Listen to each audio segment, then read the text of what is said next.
विशाल जनसभा में मंच पर विराजमान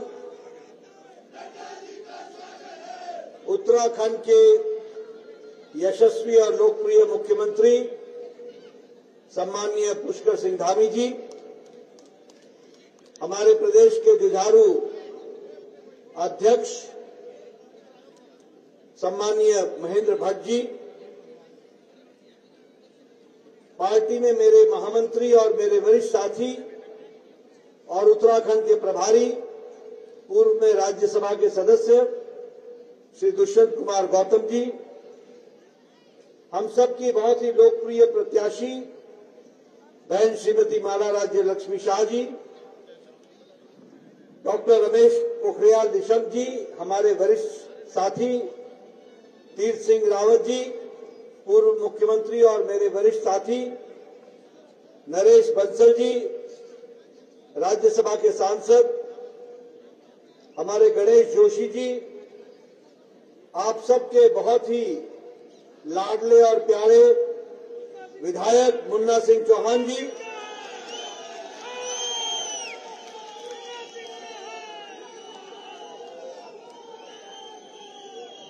श्री पुंडीर जी, हमारे विधायक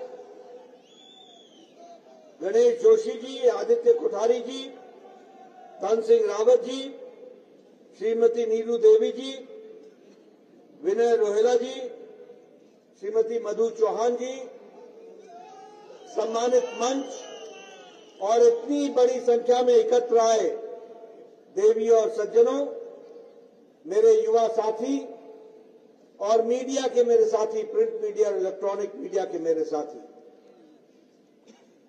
मुझे आज यमुना नदी के किनारे और टॉस के मिलन स्थान पर विकास नगर में इस ऐतिहासिक स्थान पर आने का सौभाग्य मिला है।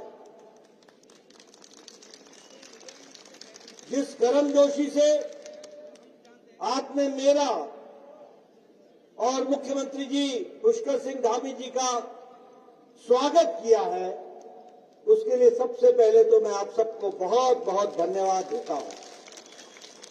जो प्यार आपने दिखाया है मित्रों, यह देवभूमि है, देवी देवताओं की भूमि है और पड़ोस का लगा हुआ हमारा राज्य और मेरा राज्य वह भी देवभूमि है और देवतुल्य लोग हैं। आप सभी देवतुल्य लोगों को मेरा बहुत बहुत नमस्कार।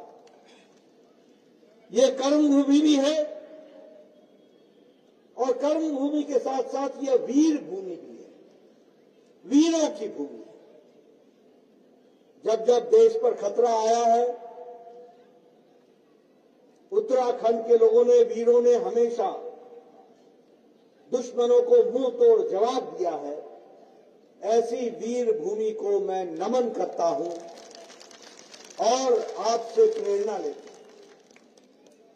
मुझे इस बात की भी खुशी है कि जब मैं वीर भूमि बोलता हूं तो मुझे दिल को बहुत संतोष भी मिलता है कि यह हमारे प्रधानमंत्री नरेंद्र मोदी जी ही ऐसे नेता रहे जिन्होंने 40 साल से आपकी डिमांड, वीरों की डिमांड, 1 रैंक 1 पेंशन, इसको अगर धरती पर लागू किया तो प्रधानमंत्री मोदी जी ने लागू किया। मित्रों, चुनाव की बेला है। हम आपसे एक बात जरूर कहना चाहते हैं, आप जरूर माला राज्य लक्ष्मी शाह जी को आप चुनाव जिताएंगे, लेकिन यह जीत व्यक्तिगत इनकी जीत नहीं है। यह जीत जिस राजनीति को नरेंद्र मोदी जी ने देश में प्रतिपादित किया है,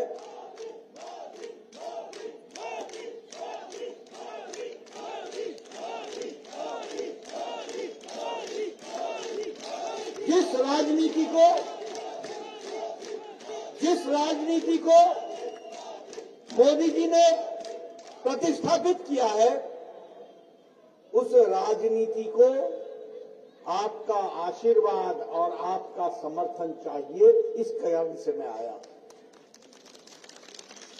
और जब मैं समर्थन की बात करता हूं तो पहले राजनीति क्या होती थी?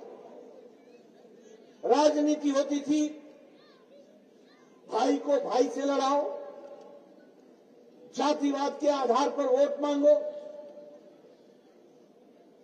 माइनॉरिटी और मेजॉरिटी के नाम पर वोट मांगो, वोट बैंक की राजनीति करो,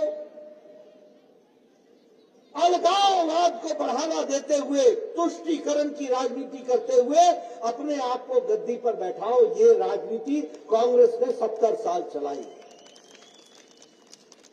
लेकिन प्रधानमंत्री मोदी जी ने राजनीति की परिभाषा बदल डाली है। अब राजनीति की परिभाषा बदल गई है। अब कोई व्यक्ति जाति के आधार पर जीत नहीं सकता।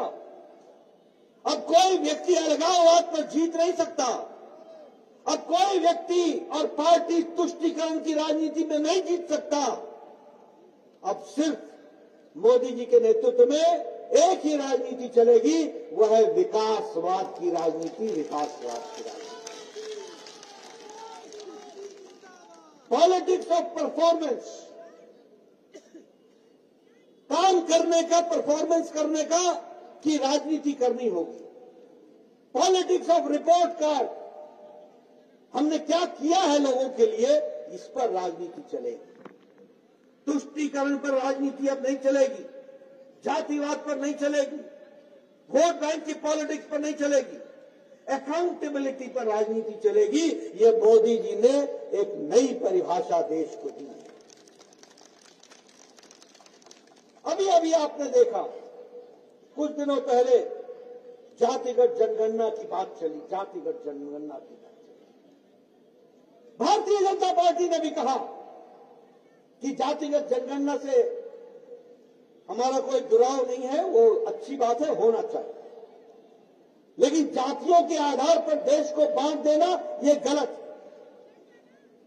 और इसीलिए मोदी जी ने कहा, ज्ञान, गरीब, जी फॉर गरीब, वाई फॉर युवा, ए फॉर अन्नदाता और एन फॉर नारी शक्ति। जब गरीब की चिंता होगी, जब युवा की चिंता होगी, जब अन्नदाता की चिंता होगी, जब नारी शक्ति की चिंता होगी, तो सारे देश की चिंता हो जाएगी और देश आगे बढ़ जाएगा। इस तरीके की बात होगी। मित्रों, आप सब लोग हमारी श्रीमती माला राज्य लक्ष्मी जी को चुनाव में कमल के निशान को आप अपना समर्थन देने वाले हैं। लेकिन समर्थन क्यों देने वाले? आपको याद है ना, एक लंबे समय तक हमारे गांव बिना बिजली के रहे हैं। याद है कि नहीं है आपको? याद है कि नहीं है? पहाड़ों में, गांव में बिजली नहीं थी, आपको याद है ना? जब मोदी जी प्रधानमंत्री बने तो 18,000 गांव बिना बिजली के थे। 18,000 गांव। आप सोचिए क्या विकास हो रहा होगा। वहां बिजली नहीं, बच्चों के पढ़ने की सुविधा नहीं, लालटेन में पढ़ा करते थे, कैसी जिंदगी होगी। लेकिन आपने मोदी जी को आशीर्वाद दिया और मोदी जी ने 1000 दिन के अंदर, 1000 डेज के अंदर 18,000 गांव में बिजली पहुंचाई। अब कोई गांव बिना बिजली के नहीं है। ये भारत की बदलती तस्वीर। मुझे यहां का नहीं मालूम, मुझे बताया गया कि बहुत से लोग हिमाचल प्रदेश के भी हैं, बड़े लोग पहाड़े भी यही थी। तुम्हें जो याद है ना, पानी ले आने वास्ते कहला चक्की के 3-3 किलोमीटर दूर जाया करते थे। 3-3 किलोमीटर दूर। मैं सच्ची गिलाया कर दो, मैं सच बोल रहा हूं। 3-3 किलोमीटर घैला पानी का लेने के लिए जाते थे कि नहीं जाते थे? आज हर घर नल, हर घर जल, इसको साकार किया है तो प्रधानमंत्री मोदी जी ने किया।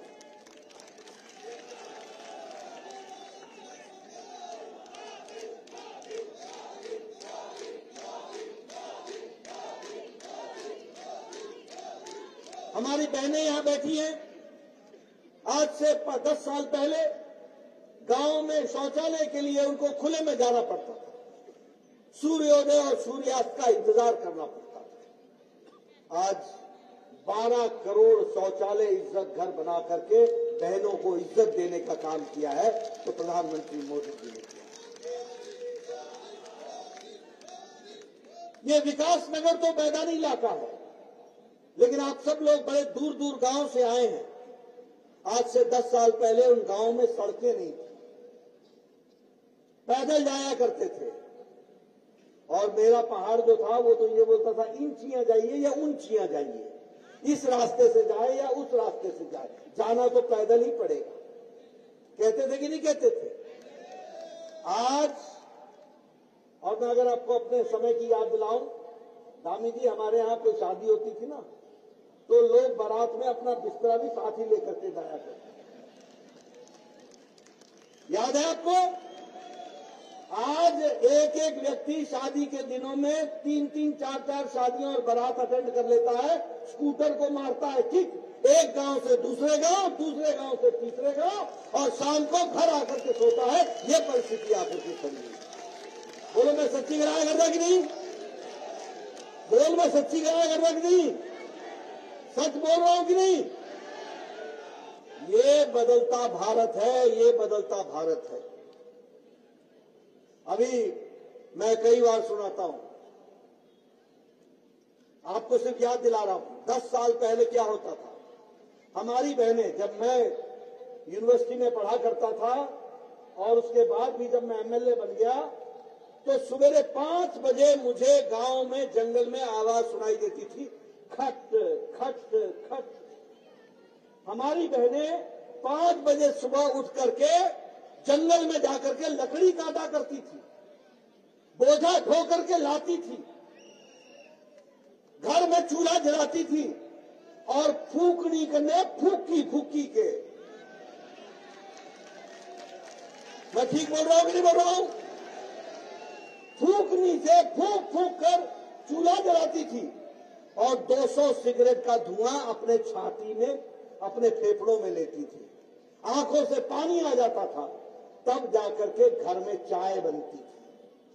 और आज हमारी बहनों को मोदी जी ने आजाद किया, 10 करोड़ उज्ज्वला योजना में गैस के कनेक्शन पहुंचाए।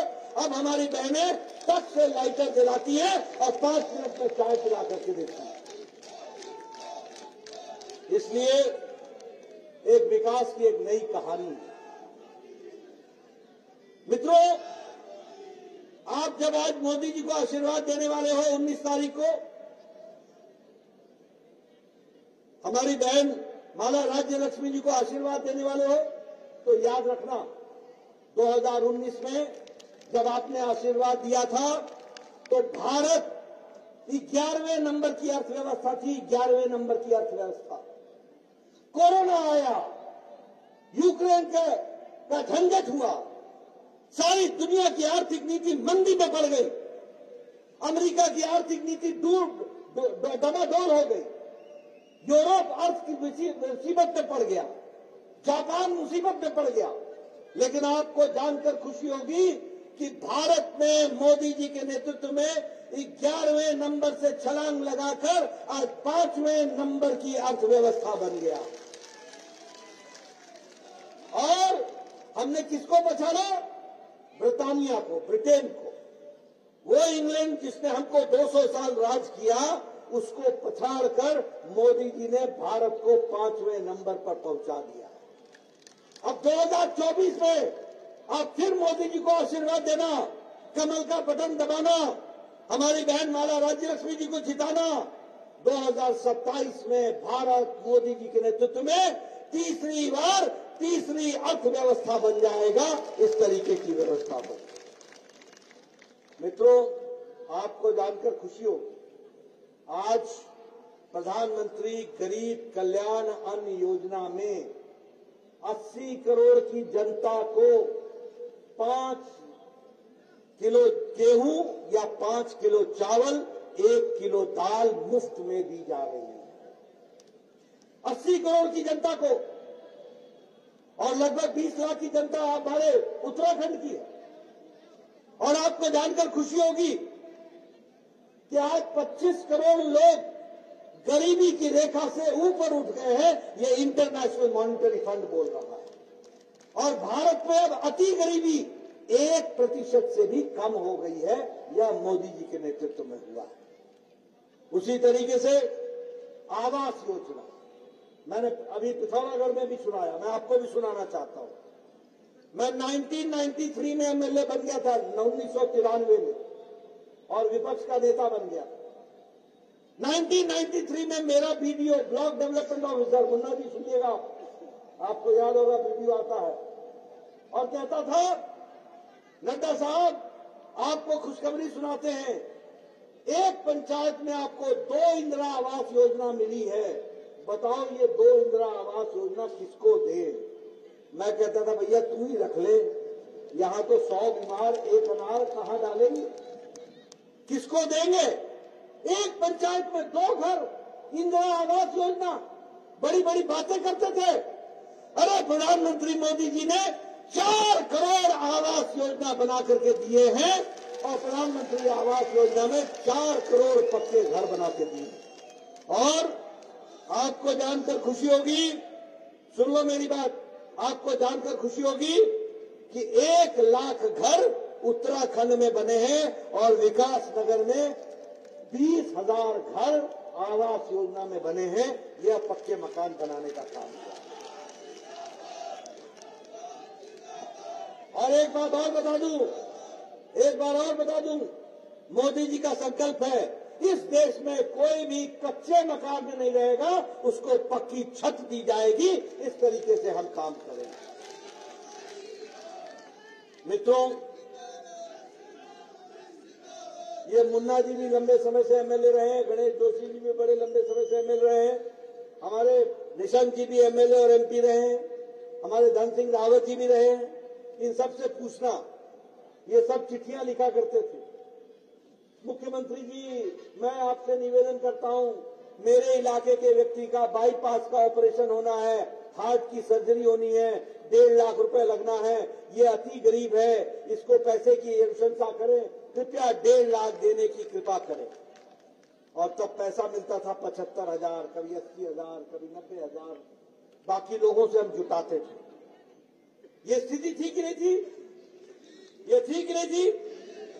मोदी जी के नेतृत्व में उन्होंने कहा, मैं स्वास्थ्य मंत्री था, उन्होंने कहा नड्डा कुछ बड़ा सोचो, और प्रधानमंत्री जी ने तय किया, भारत के 55 करोड़ लोग, 40% की आबादी, जो गरीब आबादी थी, कौन थे ये लोग? 55 करोड़ लोग, रिक्शा वाला, ठेले वाला, सब्जी वाला, लिफ्ट मैन, बस का ड्राइवर, बस का क्लीनर, ट्रक का ड्राइवर, ट्रक का क्लीनर, बाल काटने वाला, कपड़े सिलने वाला, ऐसे गरीब लोग, कूड़ेदान से प्लास्टिक इकट्ठा करने वाला, ऐसे गरीब लोगों को, 55 करोड़ लोगों को मोदी जी ने आयुष्मान भारत में 5 लाख रुपए सालाना गंभीर बीमारी से लड़ने का इलाज। और हमारी उत्तराखंड की सरकार ने अटल आयुष्मान भारत को शुरू करके जो बच गए थे उनको भी आज इलाज मुफ्त कर दिया है, और उनको भी इलाज की व्यवस्था की गई। आप बोलो, ये खुशहाल उत्तराखंड है कि नहीं है? खुशहाल उत्तराखंड है कि नहीं? गरीबों का मुफ्त में इलाज हो रहा है कि नहीं हो रहा है? आयुष्मान भारत लागू हुआ कि नहीं हुआ?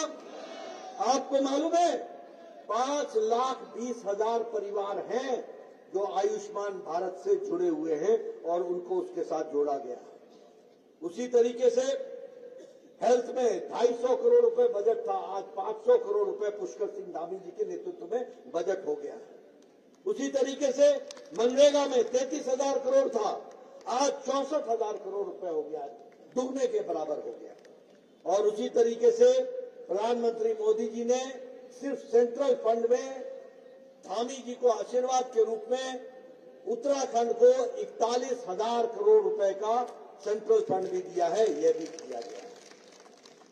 मैं ये भी बताना चाहूंगा कि जब हम कहते हैं कि मोदी जी ने देश की परिभाषा बदल दी है, तो आपको ध्यान में रखना चाहिए, पहले हम बोला करते थे ये बॉर्डर के गांव जो हैं ये अंतिम गांव है, बोलते थे कि नहीं बोलते थे कि ये गांव देश के अंतिम गांव है।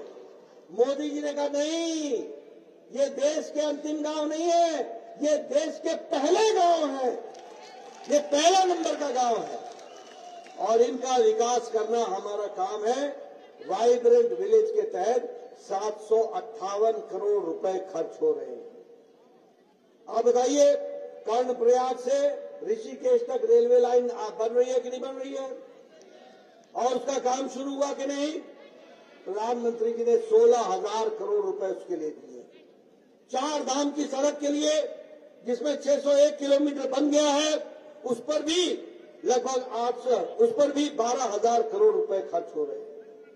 केदारनाथ का धाम का जो रिकंस्ट्रक्शन हुआ है वो भी आप सबके सामने है। इसलिए हर दृष्टि से विकास का काम चल रहा है। आज हर गांव को पक्की सड़क से जोड़ा जा रहा है, ऑल वेदर रोड बनाया जा रहा है।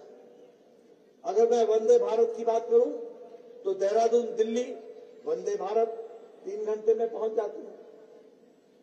उसी तरीके से देहरादून लखनऊ, यह भी वंदे भारत ट्रेन।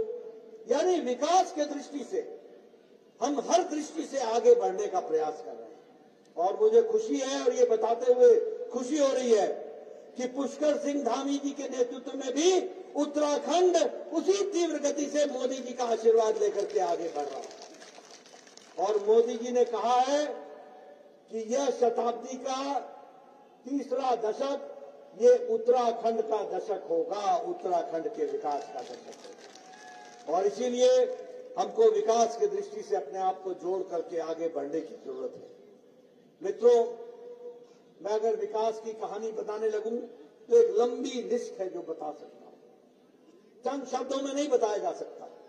लेकिन जो भारत कभी पिछलगू भारत कहलाता था, आज मोदी जी के नेतृत्व में दुनिया में अग्रगणी देशों में आकर के खड़ा हो गया और भारत की आवाज बनी है। इसको भी हमको समझना। बोलिए, मोदी जी को आशीर्वाद मिलेगा ना? पूरी ताकत से मिलेगा ना? 19 तारीख को आप माला राज्य लक्ष्मी जी को जिताएंगे ना? पूरी ताकत से जिताएंगे ना?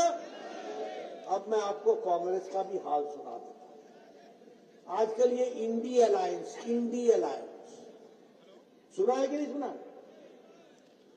ये जो इंडी अलायंस है ना, ये जो गठबंधन है, ये गठबंधन किस बात का गठबंधन है? ये गठबंधन 2 बातों का। एक तरफ मोदी जी बोल रहे हैं कि भ्रष्टाचार को हटाएंगे और भ्रष्टाचारी को समाप्त करेंगे, यानी उनको जेल में भेजेंगे। बोला है कि नहीं बोला है मोदी जी ने? और दूसरी तरफ इंडी अलायंस भ्रष्टाचारियों को बचाने का जमावड़ा है। आप बताओ, कोयला घोटाला कांग्रेस ने किया था कि नहीं किया था? पनडुब्बी घोटाला किया था कि नहीं किया था? बोफर्स घोटाला किया था कि नहीं किया था? आप बताइए, चीनी का घोटाला किया था कि नहीं किया था? चावल का घोटाला किया था कि नहीं किया था? ऑगस्टा वेस्टलैंड हेलीकॉप्टर का घोटाला किया था कि नहीं किया था? 4G का घोटाला, 3G का घोटाला किया था कि नहीं किया था?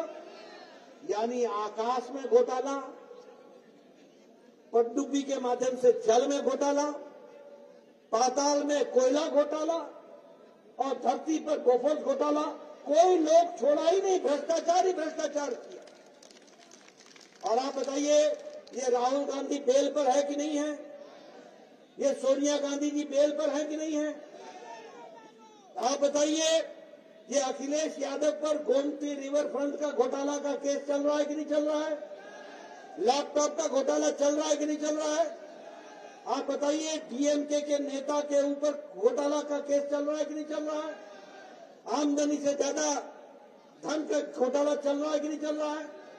आप बताइए, केसीआर की बेटी कविता पर घोटाला का, शराब घोटाला चल रहा है कि नहीं चल रहा है? वो जेल में है कि नहीं है? आप बताइए, अरविंद केजरीवाल जेल में है कि नहीं है? मनीष सिसोदिया जेल में है कि नहीं है? सत्येंद्र जैन जेल में है कि नहीं है? पी चिदम्बरम बेल पर है कि नहीं है? ये सारे नेता या तो बेल पर हैं या जेल में। कोई बात नहीं, ये भ्रष्टाचारियों का जमावड़ा है, भ्रष्टाचारियों का। दूसरा, ये परिवारवादी पार्टियां, ये अकेली भारतीय जनता पार्टी है जो प्रजातंत्र तरीके से आई है, जहां एक चाय बेचने वाले का बेटा भी भारत का प्रधानमंत्री बनता है और प्रजातंत्र को ताकत देता है। और यहाँ जो सब बैठे हैं ये सब साधारण परिवार से हम सब लोग आकर के भारतीय जनता पार्टी में पदों पर काम कर रहे हैं। ये है भारतीय जनता पार्टी। और दूसरी ओर बताओ, मैं ऊपर से शुरू करता हूं, जम्मू कश्मीर में फारूक अब्दुल्ला, उमर अब्दुल्ला परिवार की पार्टी है कि नहीं है? आप बताओ, ये मुफ्ती मोहम्मद और महबूबा मुफ्ती परिवार की पार्टी है कि नहीं है? ये प्रकाश सिंह बादल, सुखबीर सिंह बादल परिवार की पार्टी है कि नहीं है? चौटाला पार्टी परिवार की पार्टी है कि नहीं है? ये मुलायम सिंह, अखिलेश, डिम्पल चाचा को भी छुट्टी कर दी, बोलो परिवार की पार्टी है कि नहीं है? बोलो लालू, राबड़ी, तेजस्वी, तेज प्रताप, आने वाला बच्चा भी ये परिवार की पार्टी है कि नहीं है? आप बोलो, ये हमारा वेस्ट बंगाल में ममता और अभिषेक परिवार की पार्टी है कि नहीं है? बुआ और भतीजे की पार्टी है कि नहीं है?